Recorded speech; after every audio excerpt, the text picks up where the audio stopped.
Monday, June 16th, 2025. I'm Sweets. This is Sid, and we're going to be talking about what's been shipped, but really what we're focusing on this week.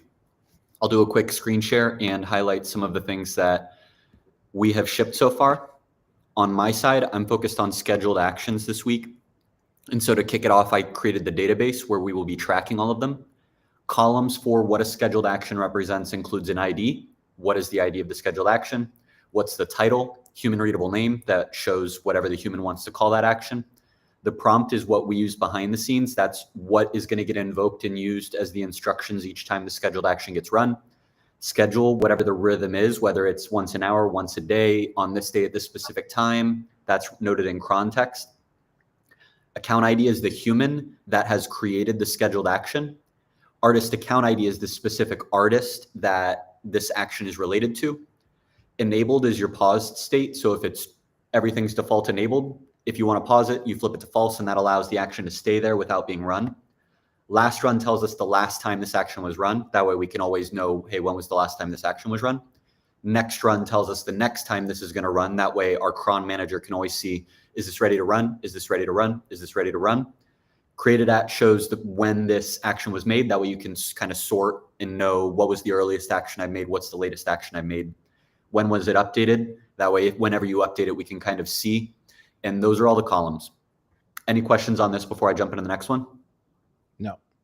My next step for this is going to be, I just spun up a Recoup actions worker. This is like the macro, and it's going to be listening all the time and constantly checking into Supabase to see this next run column, what's ready to run, and then executing those things. Initially, it'll be doing it naively. It's just going to start running them. But Recoup is who I've been talking to about the architecture, and Recoup recommends we have a job processor. That way, as we scale, we're not overwhelming our system by just naively processing the actions as they need to get run. If we have thousands of these that need to get run in a single minute, throwing them into a queue will help it so that we can process them. And then if the system crashes from being overwhelmed, we can preserve that order and continue to run it in a more robust manner. As you can see, like my naive approach is have it all get run in one single worker instance.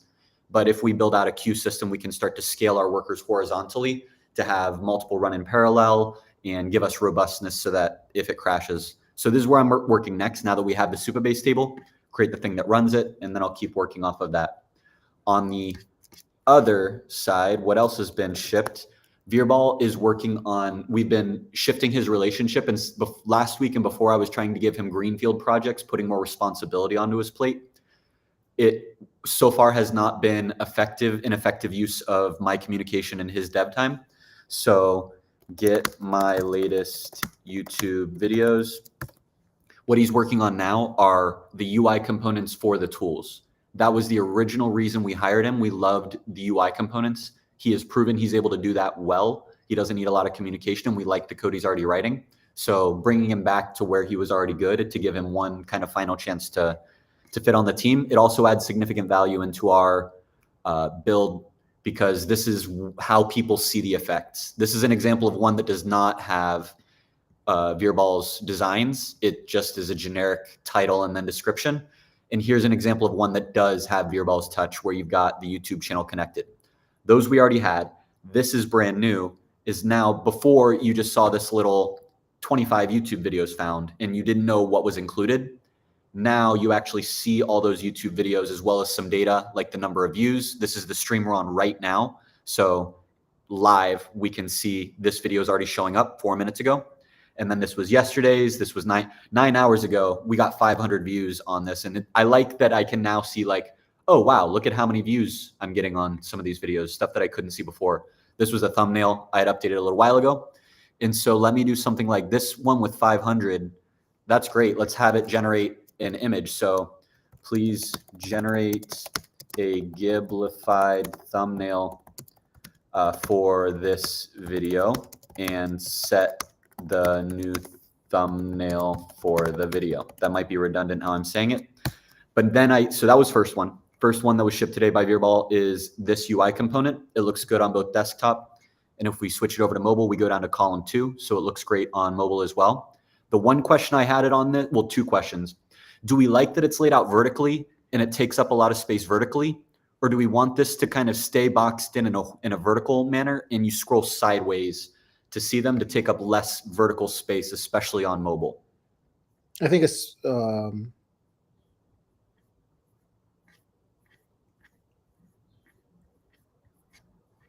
I like it the way it is. I think it's fine. Like it the way it is. Cool. The other question I had is, how are we treating on clicks? Right now, if you click on a lot of these, nothing happens.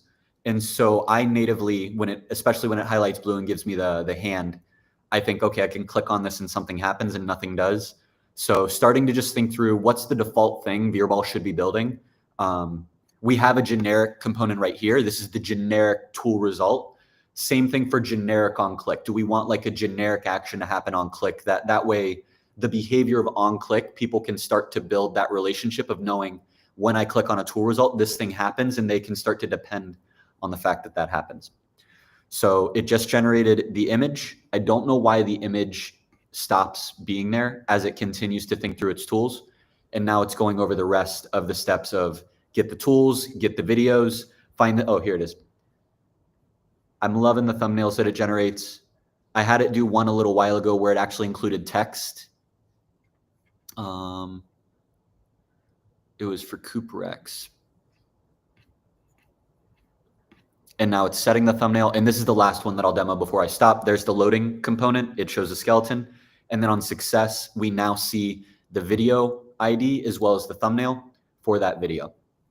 So that's on my side. Veerball, I'm continuing to have him build out these components so that way visually the chat looks very rich. And I am going to be, again, focusing on this repo. That's it for me. I'll stop there. Any feedback on Veerball's building out of UI components or my next step? Or if no, go ahead and do your side on the stand-up. No, I think it's a great idea of how to use Veerball. I think it's an incredible, incredible idea. Because I immediately, as you were talking, like thought of like 1,000 little UI things that I would want to throw to his way. And let's give it to him instead of adding that to my plate. I always deprioritize it, and if we can keep him on UI stuff, I think that he's a good rate, and he does high quality UI work. Yeah, and he knows agentic stuff, and he's in that playing in that bubble, so he knows like how he's growing in that space. So I think it's I love the. Rethinking, not just going into like the ending the contract. Yeah. Let's see how much he can share. Because the first thing I thought of is like the little tiny things that I wish I could do, but I don't, which is a button to copy at like all the little UI shit that like OpenAI has at the bottom of every response. Copy, right. Not. Another thing I keep thinking about is like users. So where I'm at right now is I'm just going to continue this week focusing on just getting users to use it more. And then thinking about what needs to happen. I've been playing around with a new Agents tab design, which I will share with you now, if I could find it. Where's Figma?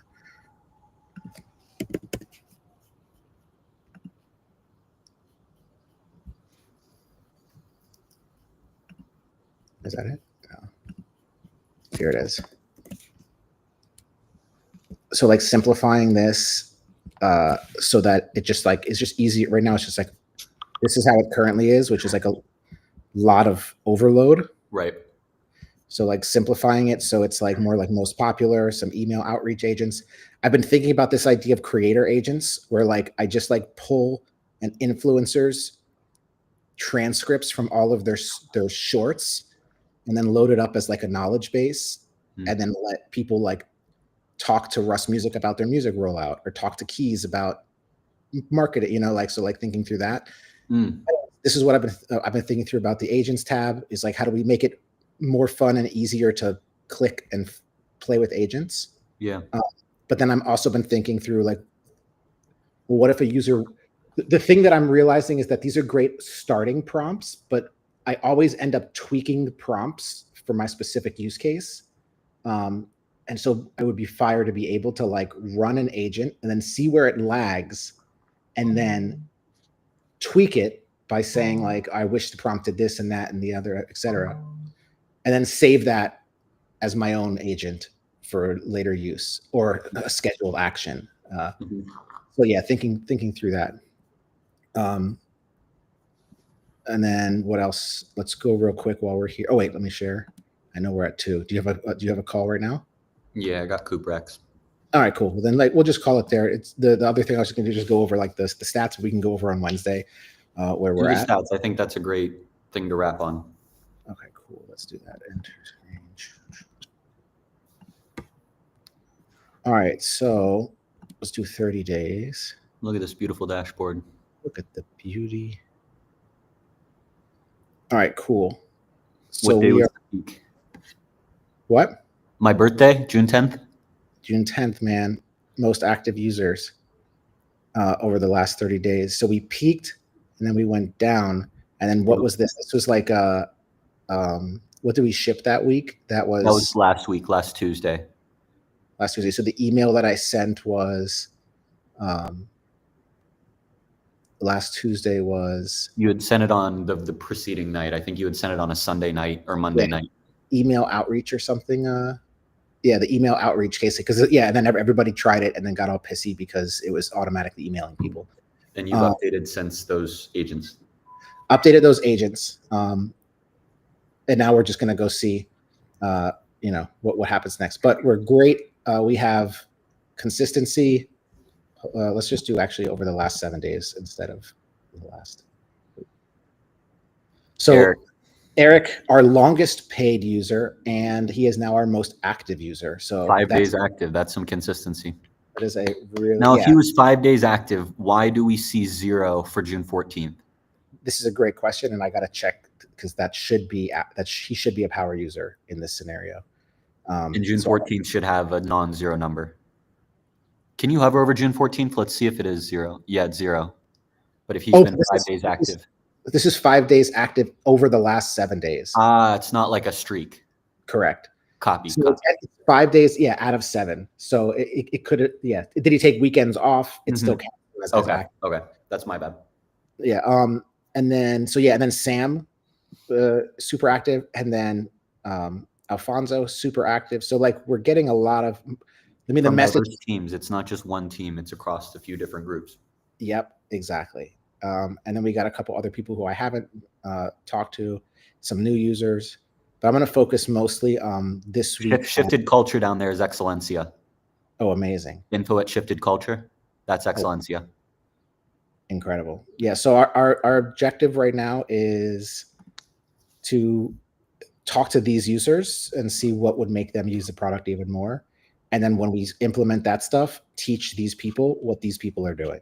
And that's the funnel that I'm going to be kind of adopting is. Have you sent out any marketing emails that highlight these people? Like you're getting on the call and you're talking to them and they're using the product a lot and they're probably getting value. Have we sent out any, like, we talked with the F.Studio and this is how they're winning by using Recoup? Have we done any of that yet? The only one that I did that with is the Hunter one, which was like the Hunter case study of like, I got an email, he sent an outreach, and then he booked a guest from it.